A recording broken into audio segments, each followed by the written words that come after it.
Ladies and gentlemen, welcome back to Csgb episode 7. We've made it this far. I'm going to say this every episode now because I didn't expect we to get past 1. I thought it was going to flop like a big piece of shit. But but it hasn't. And we're joined in this episode by Big Mike Bulk, one half of the UK Pitbulls, veteran wrestler in the UK European scene, movie star. He played the Blob in the Deadpool film, just gone, Deadpool Wolverine. Sorry nerds, I don't want you just to get at us in the comments if I say it wrong. And he's also a musician, he's in a band, all sorts. We've got many stories, and I've got no doubt that this episode is going to be so much fun. I want to say a big thank you to the sponsors for this one. One Breezy. If you go check out his channel on YouTube, he has interviews a lot of stars from the wrestling world. Recently, he's just interviewed Nigel McGuinness, Brian Alvarez, and Josh Barnett, just to name a few. So please, guys, go support their channel, because those are the guys who support me and help us keep going on this crazy journey. I thought I'd quickly just introduce my co-host for this one, Smokey. Hey, co-host, yeah? You're not going to say much, though, are you? You're just going to sit there and judge. So, here we are, Csgb episode 7, this'll be. And we've got a very, very special guest. We've got Big Mike Bulk, absolute veteran of the UK Europe wrestling scene, movie star and musician. We're going to have so much to talk about in this one. I think we can't upset anyone, though, man. We can't upset anyone. We can't upset anyone. We can't upset anyone. No. That's the whole point of this podcast. I think that's why people will be watching. I think what we'll do is, right, I got sent a question in. We'll just start off with this and we'll get going. Who is the best member of the UK Pitbulls and why is it Big Dave? Hey, listen, I'm gonna say the best member of the UK Pitbulls was Big Joe. Big Joe, yeah, when he stood in. Who was? Yeah. Was that you and him? Did you wrestle like Hornswoggle, Tommy Dreamer, or some shit? Or was that a triple threat? Yeah, we wrestled. Yeah, me and Joe and Hornswoggle wrestled. Adam Maxted, Sid Scala, and some other dude. What a random fucking. That's Trio's title material if I've ever seen one. Big Joe, you. Such weird random matches for Brian Nixon, man, in the past. Like, can you tell any more? That wasn't for any Brian more random matches you've had. Yeah, well, fuck me, man. We did it. When I was tagging, when Dave first done his knees in, and I was tagging with a guy called Khan, the Natural Disasters we were called. He was fucking great worker, but he fucked his knee as well. And we done a show for Dixon in St Albans, and we worked Marty Skirl and Jay White, fucking Jay White. Jay White from the fucking the Bullet Club. Before he was anything. But he was nothing. Way. He was just like Bullet Club before the Bullet Club. Yeah, he was just on the show, favourite to Marty Skirl. It's like, what the fuck?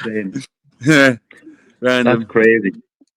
Yeah, but I'd say Big Joe is the best member of the Pitbulls. Just speaking while on topic of because obviously you've worked with and worked against like crazy people. Has anyone like who you like in the limelight, or is it considered a name who's been like a real pain in the arse to work with, or like just awkward as fuck to plan with or anything? Yeah, a few people had to sort of rein it in a bit to sort of work our style, but we never have. We went on with Colt Cabana at once, and he was like, "We'll do this, we'll do that, we'll do that." I'm like, "Whoa, we're in a fucking village hall. Slow down. We're in a village hall, 80 people in the audience. This isn't fucking Ring of Honor, man. You know what I mean? Oh my god." Yeah, so it's like an easy match for you, but like he's come over as like the import wanting to do everything. Yeah, there's been, but they've always been all right. There's a few people in this country I don't like fucking working. Do you care to elaborate? They're just fucking awkward cunts that think they know the business. You get people, don't you? You must see it. That they'll fucking go on. They'll work for one company, and they'll only work for that company, and they think they're a fucking big shot, and then they'll think they're and they'll refuse to do stuff. I tagged with this guy, me and Brett tag. Oh fuck it, I'll say his name. I couldn't give a fuck. Yeah, he'll probably laugh anyway. Jaden Scar, fucking Jaden Scar. And who? I'm not heard. Jason Scar. Yeah, from Fallen Star. I genuinely do love the guy. Honestly, do. Craig, he's a toker. He's a proper sound geezer. But we've done this show, and that was him and Brett against me and Dave. Yeah, your Brett. Yeah, as him against me and Dave, and this guy decided he didn't want to take the heat, so he's like fucking sticks in, you know, and so he's poor old Brett's having to take the heat. And then he comes in with a big hot tag. Yeah, this lad caught the arse for some reason. Yeah, but yeah, it's just people like that are awkward, you know. Yeah. Fucking. I get you. I got asked another good question. I think, especially you'll be able to. This is class. This one. So, if the UK Dark Side of the Ring was a thing, who would the episodes be about? Fuck me. Definitely Charlie Davies. Without a shadow of a doubt. Yes. Without a shadow of a doubt. That would fucking be that would be amazing. I want to see that now. I might learn how to edit so I can make it myself. CW Dave. Well, there's enough shit that we can edit one together. I know. It'd be insane. I'd like to see one on the nights. Yeah, I bet. But when I say the nights, I mean a proper one on the nights. If you know what I mean. A proper one. Yeah. None of it. I don't know who else really. There's some real fucked up old school guys. Like there's a guy called Shane Stevens. Right. Psycho Shane Stevens. He wrestled in the 70s and 80s. And he was a proper wrong un. Do you know what I mean? He had like little fucking teenage fuckboys in every town. Do you know what I mean? Yeah. I'd like to see one on him. I'd like to see one on Mike Jones. Just expose him. I think there's definitely a lot of potential for like a UK one. Like definitely at least one series of like 6 episodes. Yeah. Well, you'd be a good one. Me? Yeah. I'd be a good one. You're like the fucking loose cannon, aren't you? Hey, I'm not. I'm like a respectable one. I'm like the people like listen to these podcasts just because they know it's going to be like real and that, but nothing like too cancelable. But like maybe I don't know. Maybe when I'm retired, I could have a Dark Side of the Ring about this. Jay Phoenix, I'd like to see one on. Who's Jay Phoenix? He's inside for being a nonce. Oh my god! Did you ever hear about the Samoa Joe pillow fight incident? You ever heard about that? Oh, I think I have heard of this story, but go on, we'll tell it anyway. Because, well, he was the lad that did that. He was the lad that smacked Joe around the head. Can you tell this story just in case anybody doesn't know what we're talking about? It was a 1PW show, and fuck me, man, anyone who was on it. Do you know what I mean? It was fucking that. Was this like 1PW back in the day when I was getting like AJ Styles and that over? Yeah. Because Big Joe came as a punter. Did he? Mad. When he wanted to be a pitbull. Yeah. And we were back at this hotel and we were all fucked. And we just absolutely fucked. And then they all go to fucking this lad Jay Phoenix. I wasn't there when it happened, but they all said to him, we're all fucking going up to people's rooms, knocking on the door and hitting them with pillows and running off. And they talked him into doing it, and they gave him fucking Samoa Joe's fucking. But you can imagine what happened, can't you? But, do you know what I mean? Yeah. He went up and started smacking Samoa Joe with pillows. This like nobody guy. Allegedly so. But yeah, but we were in the bar. I was in the bar, fucking getting smashed with. I can't remember.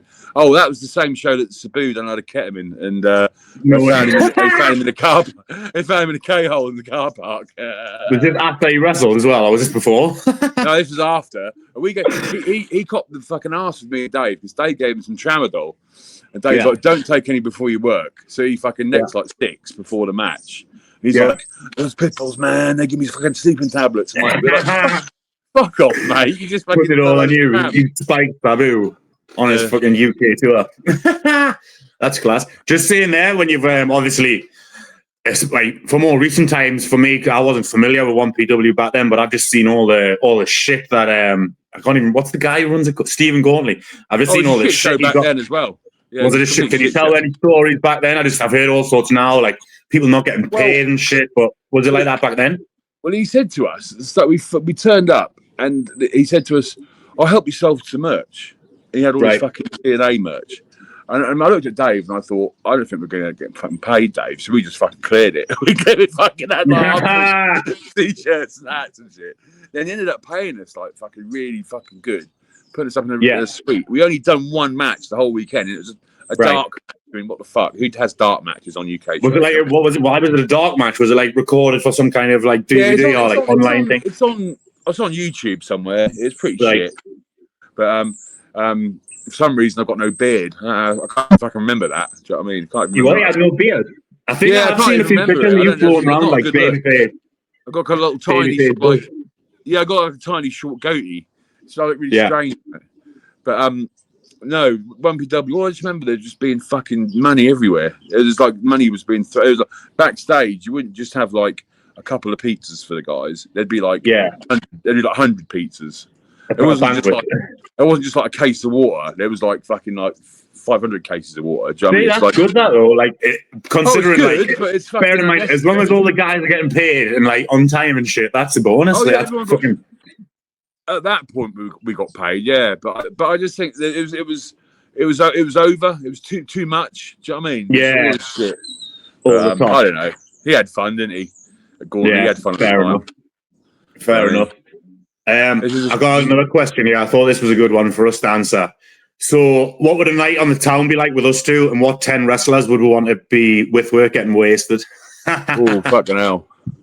I tell you who I wouldn't want to fucking be there. All right, this is a good way, because there's a lot of people who could pick. I wouldn't want Darwin to be there. You wouldn't want Darwin?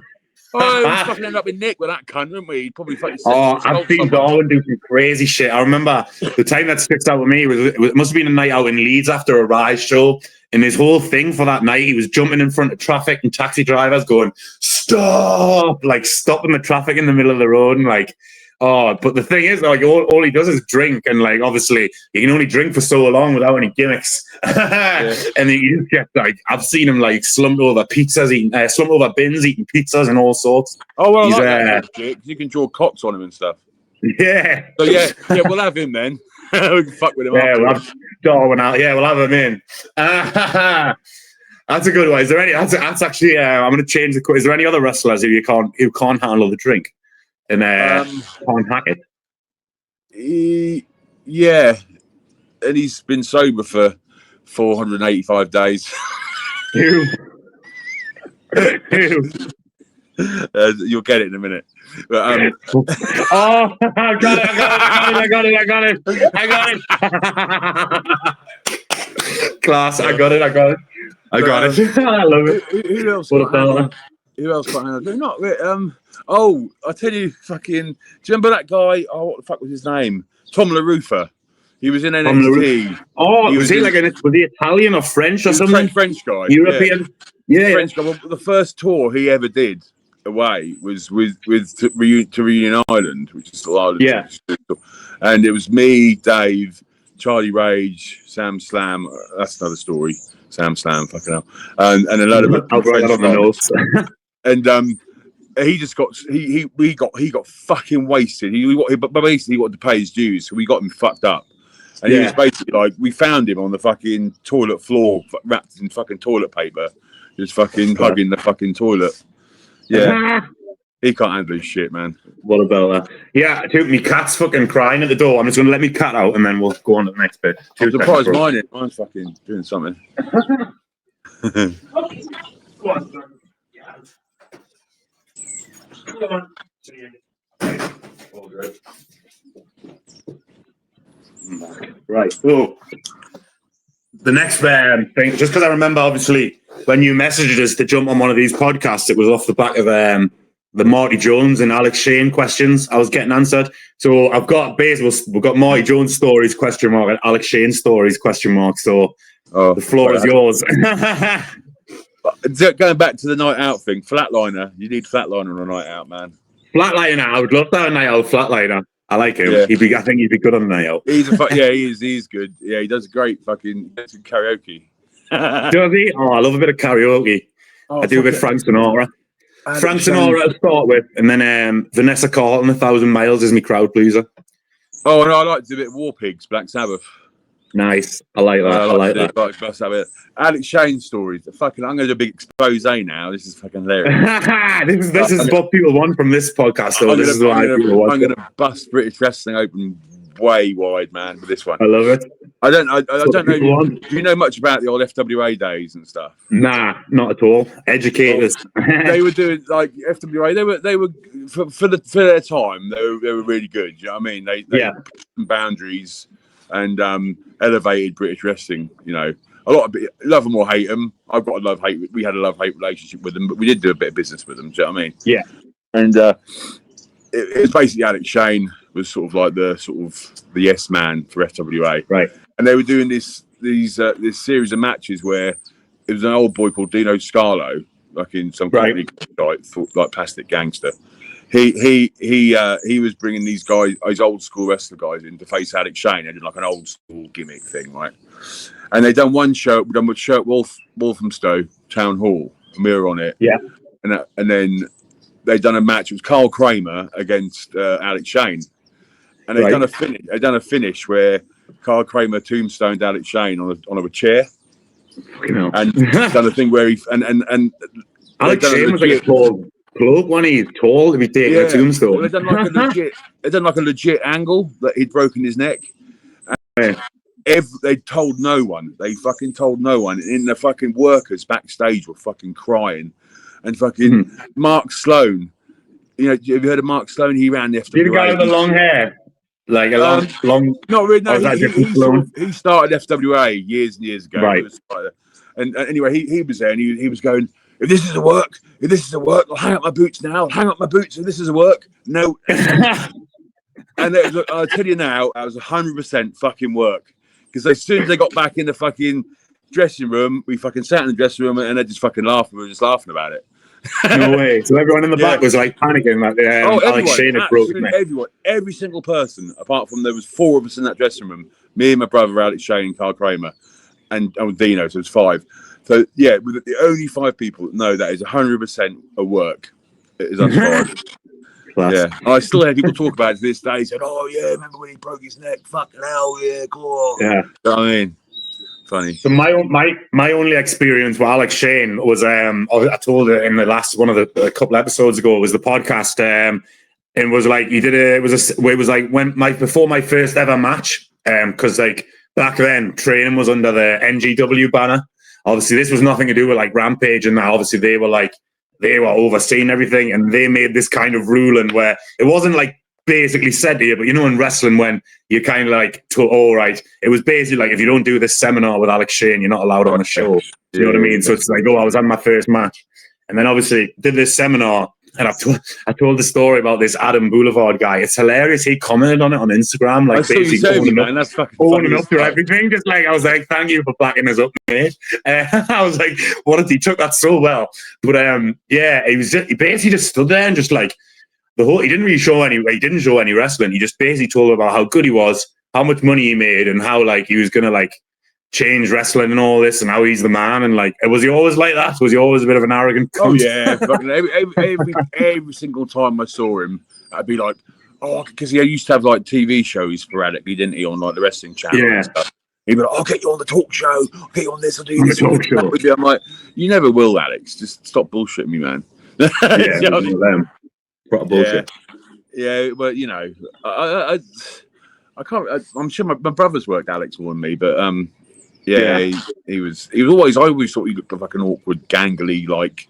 I thought that as well. He's like, because obviously you get big, tall guys who look like intimidating, but he just looks like a big, tall, like fucking, like, literally a gangly fuck. I don't know, like a librarian or something. I don't fucking know. Yeah, he used to have a tick as well, didn't he? Did he? Yeah, he did. Yeah. Oh, I never noticed that. That's even better. Oh, yeah. I don't know if he's probably like a direct one. He's like a tit, like one of them. Yeah. You look at him, he'd be like that. What was that off? Like, was that off the neck injury? Was that off the tombstone? Yeah. Yeah, no, I don't know if he got over it in the end, but he ended up. Yeah, he was fucking strange. I know he used to be in the weird fucking shit. He used to go to like the sex dungeons and fucking torture gardens. Is he doing anything now? Literally from that seminar, like, and this was when I very first started wrestling. I don't think I've ever seen or heard of him again. He's probably getting pegged by a dirty hooker, probably. Here to see us first, Alex Shane right now. And we'll go on. You got any Marty Jones stories? I seen him. You know what? Right, I'll quickly say this. So I got wind that he was going to be a Bloodsport Marty Jones, right? Oh, I saw he was there, man. Yeah. And I was going to get a photo with him and everything, like, to troll him. But when I seen him, bless him, he looked like he was on death's door, man. Honestly, like, I don't think he's got long left. Do you know when you get them bingo cards of, like, who's going to die next? He's not long in this world, is he? He's not long in this world, man. Nah, he's on his way. He's going to cross the Rainbow Bridge soon, I reckon. Yeah, 100%. Have you got any, like, because there's a plethora of crazy Marty Jones stories. Like, well, there's just one I can tell is that remember when he come into Rise and like he said he was like I don't want to get cancelled on YouTube, but he made an accidental racial slur while talking to Old Doherty. Yeah, and then he ended up like he was taking the mick out of Big Joe or something for wearing like underpants. And then he come out in the ring with Luke Menzies and like he kegged himself or something, and like he was in his underpants. It was just like a whole shit show. he trained Luke Menzies, didn't he? Yeah, he trained him to break his neck. Yeah, that's good. He trained the guy that's famous for breaking someone's just like neck. Took out one like the most over probably the most over member of the best tag team that WWE have got, like making the most money in that. Nice one, Marty. Have you heard about the World of Sport picture Marty Jones incident? Have you heard about that? No, I have not. Let's go. Because I don't care what anyone says, but he's fucking not a popular man. Everyone thinks he's he's not. He's not like. That's why I like rinsing him because he's old. Yeah. And he's there's a picture of all like Mick McManus, Haystacks, Daddy, like all posing. It's a really iconic picture. It was on like the front of the TV Times in the 80s or something.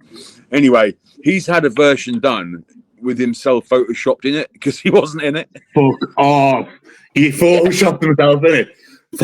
When did he do that? Like way back when? It must have been some trouble to Photoshop something then as well. It was only in the last like 3 or 4 years or so. Oh right, so he's got he's made sure he was in it now. That's because because no one wanted him to be part. They didn't want him to be part of it because he's a knob. No way. Is that because he's obviously not very well liked? I've heard all sorts like through the grapevine and like fucking I've heard he's not a very obviously it's weird because he seems very popular amongst the people who train him and who've trained with him and like but like he's a very like strange character. Like there's a lot of mixed opinions.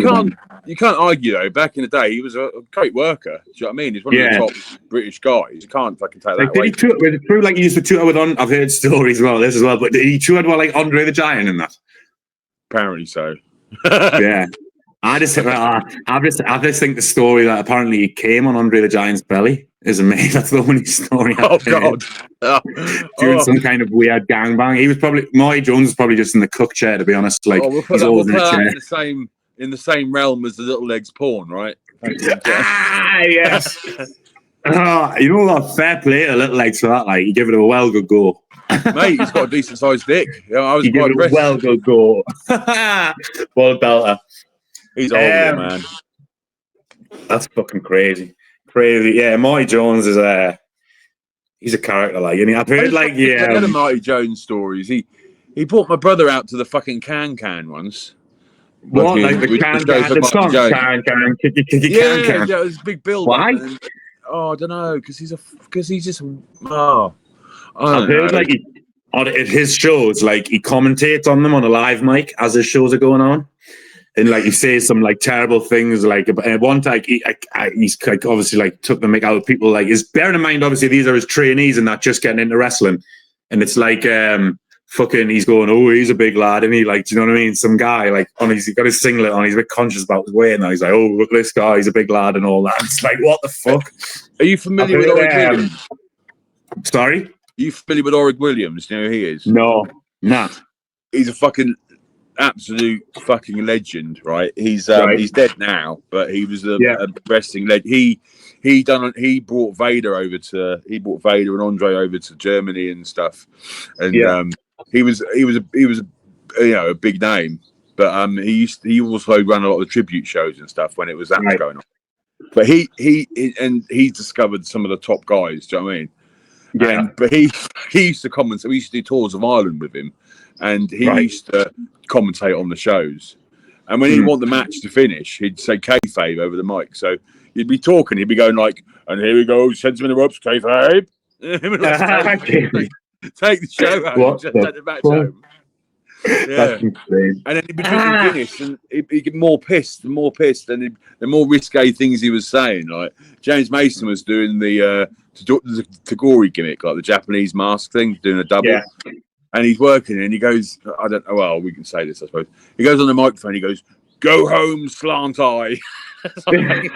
Fuck off. Yeah, man. What a guy. And there's this lad called Sammy Ray who had like a big beard and it was sort of like got dark skin, and he wanted to call him Ali Qaid and get him to come down with a fucking rucksack on and stuff. Yeah, man. Who's this? Marty? Is this Marty?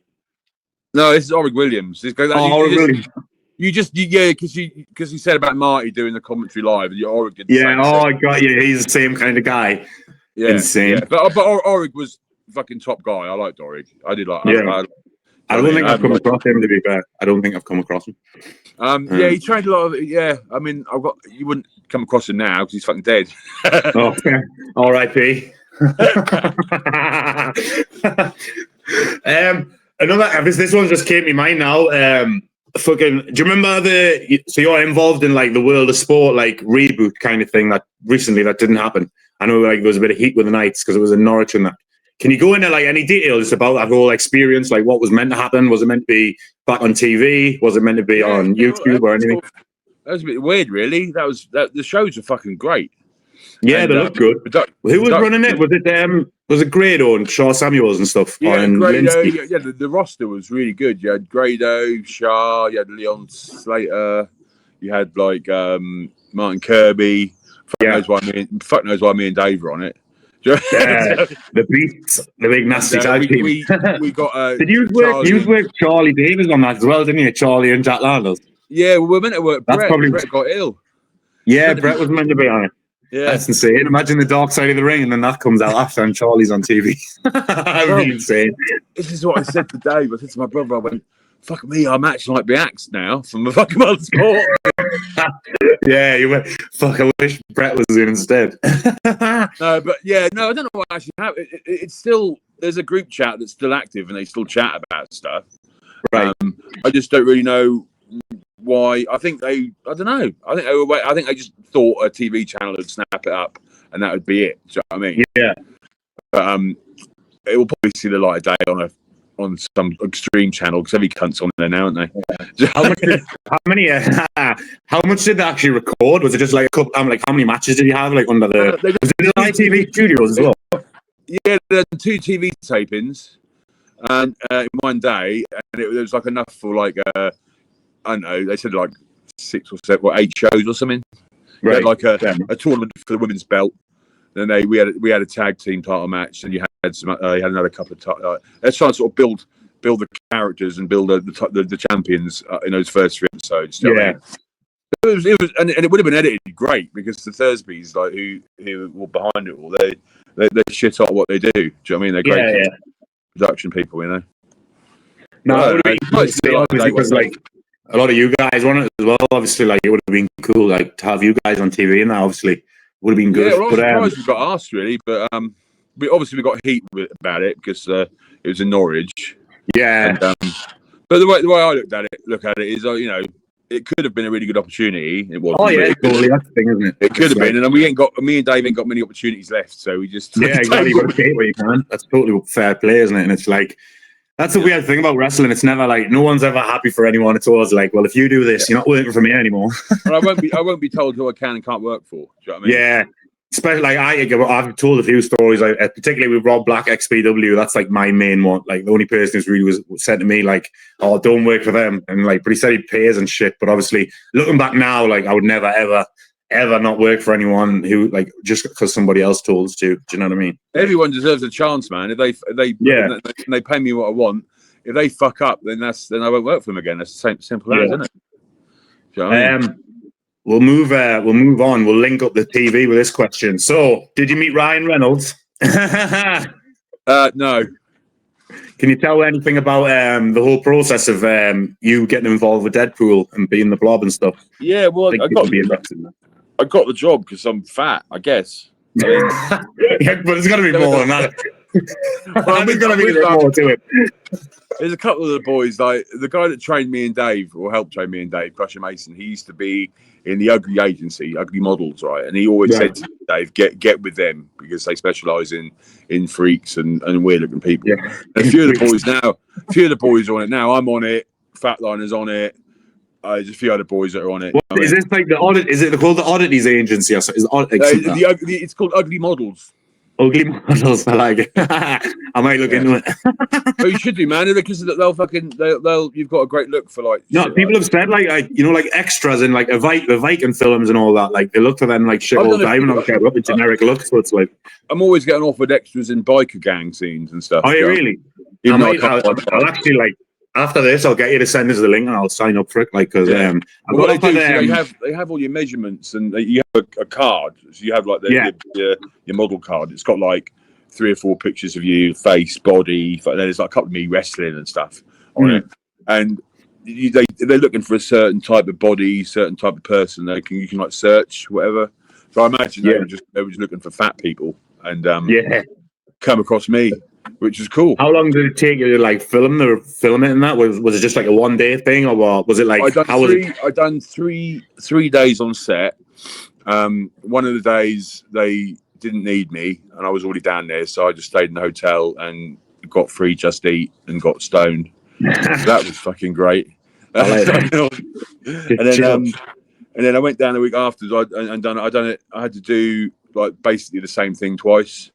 I filmed the first part of the filming was done on set with a big set and outside and all the shit going on, and then I went and done it like the week after, and it was all on a green screen. Everything, all the props, were green. Everything was green. Do you know what I mean? So, but I didn't meet anyone famous. Well, I met Sean Levy and Kevin Feige. Oh, nice. Fair enough. They're like directors, but I didn't meet any actors or anyone. Have you had any like other TV or film roles like through like off the back of that, or like anything? Yeah, not off the back of that. I had an audition for that 28 years later with Danny Boyle. All right, yeah. But I don't think fat zombies are a thing, so they didn't want me to. You know what? It could have been funny. It could have been funny that like a big fucking boss man zombie comes out. No, I had an audition for that. I didn't get that. I haven't really had anything on the back of that, but I've done a few things before that. I've done like a Tiny Temper video. No way, the music video. Yeah, and you're in one. Yeah, I'm in a Slow Tide video and a Tiny Temper video. Yeah. No way! I didn't know that. Do you know what Tiny Temper song it is? Oh, fuck knows. It's like someone featuring Tiny Temper, something or other. I'm sure I'll find it. I'll be able to find it. I'll go through YouTube after this and find it. I didn't know that. That's class. That. Yeah. I've done it. I recorded it. We done it in lockdown because I had to go through some COVID tests and shit. Yeah. All right. You're saying because I think your messages about the thing Greg Burridge put up. We got that. It's me and Tim are doing it. Apparently, it's like a bar fight for a film. So that should be fun. Yeah, he said. He said it's just like basic wrestling choreography, but obviously it's more like head whips and stuff, like selling to the camera kind of thing. So it should be fun. It'll be perfect for you two, man. I mean, you might get something off the back of that as well. So yeah, exactly. That's the thing. Like, it's something I've always like been interested in, but I've never like put myself into it. Do you know what I mean? Or like signed up or anything. And now this has come about. It's like, maybe take it a bit more serious and that. But yeah. They'll probably take your details from that and give you, and because that's what I done a couple of things when I wasn't in an agency, and I ended up being put on like the books, and then getting contacted for roles and stuff. You know, and because what the agents do, they get you the roles and you'll do a sign up fee, but then I'll take it off your fees, so you don't really notice it. Yeah, so it's like it doesn't cost you like up front. It's like when you get paid. The best thing I've got from Uglies is mattress testing. You what? Mattress testing? Yeah, mattress testing. Yeah, Uglies agency. They wanted someone. That's how I first got a job with them, because Flatliner's with them, and he saw they put a post up on Instagram saying looking for people over 30 stone. So was this like legit? Was this not for a show or anything? Was this legit? No. I went to a fucking warehouse, man, and they want people over 30 stone to test out hospital beds and like bariatric fucking mattress. So they paid me to get the train down from Sheringham to fucking Cardiff, put me up overnight in a hotel, really nice hotel. Fucking paid for all my food. They picked me up in the morning, brought me a Greg's. They had me at Greg's. You know what I mean? They brought me a Greg's. I love a Greg's. I went to this warehouse, and for like 3 hours, all I did was just sit. They go like sit down, roll over, roll the other way, sit up, and that's it for about 3 hours. And I had to lie there. They put they were like testing for like pressure sores and stuff. I had like a big like like heat thing behind me and that. Yeah, great. That was That's like 600 crazy. quid, man. That's class. That though, like you fucking hell, if they're paying you to do that, that's insane. Yeah, I've done 3 of them. I've done 3 sessions for them now. But if I could, fuck me, man, if I had that a month, that'd pay my rent pretty much. Me, I'm gonna because I think now I'm thinking about it more. Like obviously, like with health and safety, like they will need to test them, like for like the larger people, like especially hospital beds and shit. You know what I mean? But what they do, they've got, it's weird. They've got like these wooden sort of outlines of bodies, that they put on the bed, and they just load them up with fucking plates, you know, dumbbell plates and stuff, barbell plates. Yeah. But you can't turn that over. That can't sit up. Yeah, it's not like realistic like our body is, because you can pick. That's I mean, even in the gym, you can like pick up a weight with like on a barbell, but it's totally different, like an actual fucking body, isn't it? It's like I got a free mattress out of it as well. That was alright. Yeah, did you have to take it home on the train with you, or did they mail it to you? No, well, the first one I did was in Bedford. Funny, weird enough. In bed, and the other 2 have been in Cardiff. First one was Bedford, the other 2 were Cardiff. But Charlie drove me down to Bedford, and they gave me the mattress, and we just stuffed it in the back of his truck. It was fucking good hell. Yeah, fair play. Next bit, I want to move on to obviously, like you're big into music and that. You've like been in multiple bands and stuff. Just like tell a bit of people about your music history, your music career, how long you've been doing it, how did you get into it? Yeah, well, I wanted to be a rock star way before I wanted to be a wrestler. Yeah. I mean, I didn't want to be a fucking wrestler. Do you know what I mean? Want to be a rock star first. I just wanted sex, drugs, and rock and roll from a very young age. Totally. But no, I've been playing drums since I was 8. So I've been in bands since I was like 13, just like little sort of like, you know, heavy metal covers bands and stuff. But then I'm in 4 bands now at the moment. We're all doing all right. I mean, like a pub covers. A pub covers band, Buffalo Blonde. We do like the pub circuit locally for a bit. You know, it pays okay. And then I'm in a band called Haunted Men. It's like a garage rock sort of psychobilly band, and we're getting some. We do a lot of gigs. We don't really play in Norwich much. We normally play like Brighton and London and places like that.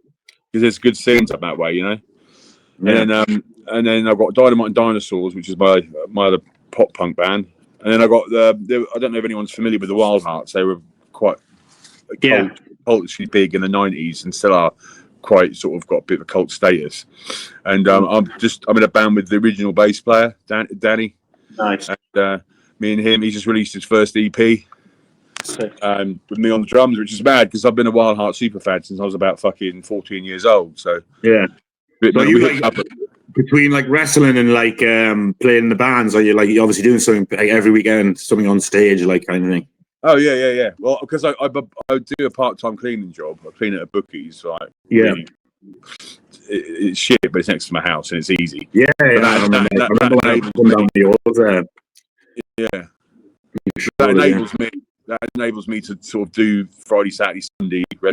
It gives you, that's what it's about, isn't it? Especially with like wrestling or anything where it's like performing on the weekend. It's about having like the free time, and obviously everyone's got to make money still outside of wrestling, so it makes sense. It's good. Like it seems like a good thing. Well, the thing is, with the cleaning job, I can go anytime they're closed. So if I do a show and come back at like 4 a.m, I just go straight there and do it, and you know, as long as I'm right behind your house, isn't it? As well, literally. It's the same anyway. Yeah, that's cool. Yeah, you've been in mine, yeah. I forgot you've been in mine. No, I remember when I come down for a Big Top, I come to yours first, and you showed us the place and that, and then like went to the show. Yeah, it was a fun show, that. Yeah, I enjoyed it. Are you involved in like the running of Big Top, or do you just help with? No, just, like well charged. I don't know if anyone knows who the office is. Big Top. But that's what I was. I didn't know if you want. I didn't want to be like, oh, tell us about the show you promote. And if you're like, what? One of the offices is a bit incapacitated at the moment. or incarcerated. Incarcerated. Yeah. So we have to take. So yeah, it's me, Dave, and Brett pretty much running it at the moment. Nice one. Yeah. I enjoyed the last show we did at the Chroma Carnival. It was busy, that one. It was good. It was well. Yeah, that was good. That was really good. We sold it out. I think we're the first company to sell it out. So yeah, it was really good, mate. It was really good. Yeah, only there to see Brett because it was in Cromer. Brett brought them all to Cromer, man. Yeah, he was the hometown boy. It was funny how they billed me from Cromer as well. I was like, yep, hide me accent. Yeah, well, they don't fucking know. They're all divs in Cromer. Nah, I just want to finish off. Have you got any crazy road stories or any like just a mad story you can tell, like a crazy Western story or a crazy road story backstage? Anything that you think that people enjoy? Yeah. The one that springs to mind, the first one that comes into my head is the when we were in the States. We've done some stuff for some like tiny little indies over in like Tennessee and North Carolina and that. Yeah. In like around 2002, 2003 time. And we were going to a show. We travelled from South Carolina. We travelled to a show in Tennessee. It was like a 9-hour drive. They don't think like fucking nothing about 9-hour drives over there, do they? That's nothing. Yeah. We got like 8 hours away. We were 8 hours into the drive, so like an hour away from the show. And it's fucking. We've gone from like British summertime weather to like torrential fucking blizzards. Do you know what I mean? And we got calls saying, "Oh, the show's cancelled." Like, like 8 hours for a show. You know? Yeah, that's ridiculous. So all we ended up doing, we pulled in a rest stop. It was snowing everywhere. We made a big snowman. Me and Dave, a couple of the lads, had a big snowball fight. Decided that one of the lads, you wouldn't get away with it now. It'd be called bullying. But we decided. Well, one of the lads is a bit of a gobby little shit. So we thought, well, you know, and the guy that trained him was like, if you get a chance, man, fucking, you know, I want you to fucking show how they do it in UK, fucking Mibid and shit. Like, okay, so we got this lad. Well, long story short, we stripped him naked and pissed on his clothes. in the fucking snow as well. Yeah. And Dave took pity on him and gave him the Pitbulls shirt. You got pretty much. Another story. Do you know this is probably going to cause some problems. I don't give a fuck. Okay. Do you know the French commentator for WWE, Christophe Auguste? Love him. I probably know his face. I'll know his face. Yeah. Yeah, he's like the French commentator. They do all that. He's brilliant. I love him. Such an awesome guy. But he used to be. This is before he done all that. He used to be a proper wreckhead, and we done the Reunion Island tour with him, and we fucking got him and shoved him in the back of a boot of this car. And Charlie Rage, have you met Charlie Rage? He's not about. Nah, I don't think so. We were just doing some donuts and burnouts on this fucking bit of race ground with him in the fucking back. And he's going, oh fucking hell! It's like, and there's a picture of him just as like we kidnapped him. When the police come, it'd be fucked because he was like fucking French guy in the back of the fucking car. Yeah. Oh, I remember you mentioned before. You were like, that's a whole nother story. What was he called? Sam. Oh, Doggo mentions him a lot. Sam something. Sam Slam. Yeah, can we hear some Sam Slam stories? Oh, I've met him very briefly. Like when he's come to a couple of CXW shows, I believe. Yeah. But I've never really spoken to him. I've just heard loads about him. He is a top guy, man. I love him. Yeah. He's fucking brilliant. But he was so fucking like mental. Do you know what I mean? He done a show in Nigeria and he fucking booted. What? Nigeria? Is there a scene over there? Yeah, that's well, I love that. That occasion, that's a thing. Wrestlers get offered wrestling shows in Nigeria. You can bring back some Nigerians and train them. I think it's a bit shady. But anyway, he done this show in Nigeria. He booted the fucking sink off the wall while he was warming up because he used to fucking psych himself up and slap himself, thinking he was Goldberg. You know what I mean? And he fucking booted the sink off the wall. It apparently went flying and he got fined. Fucking hell. Yeah, but no, it was like $5,000 Nigerian dollars or something. It would have been the fine. I know. We were out with him in reunion, and he got fucking suntan cream in his eye. And that would sting. I wear lenses as well, so I can imagine how bad that would be. Yeah, he got suntan cream, and we looked round at him, and he's just punching himself in the face like that, bang, bang, and he's got this fucking big black eye coming up, and my brother's like, "What the fuck are you doing, Sam?" He's like, I've got fucking suntan cream in my eye. He's trying to get suntan cream out of his eye. He's trying to get it out by punching himself. Yeah, mental. Crazy. He was a great guy, but he's just mental, just crazy. Do you know what I mean? Yeah, he's like the the precursor to Brett Sentex. Brett's like a very calm. Could Brett have ended up like that if he had went down the wrong path? Or do you still think there's time for Brett to end up like that? If Brett was addicted to meth, then yeah, he'd end up like that. I'll have to keep an eye on him as my tag team partner. I'll make sure. I don't know. I'm kind of intrigued to see Brett now punching himself in the face before a match. I might spike his drink or something before we go out for a tag match.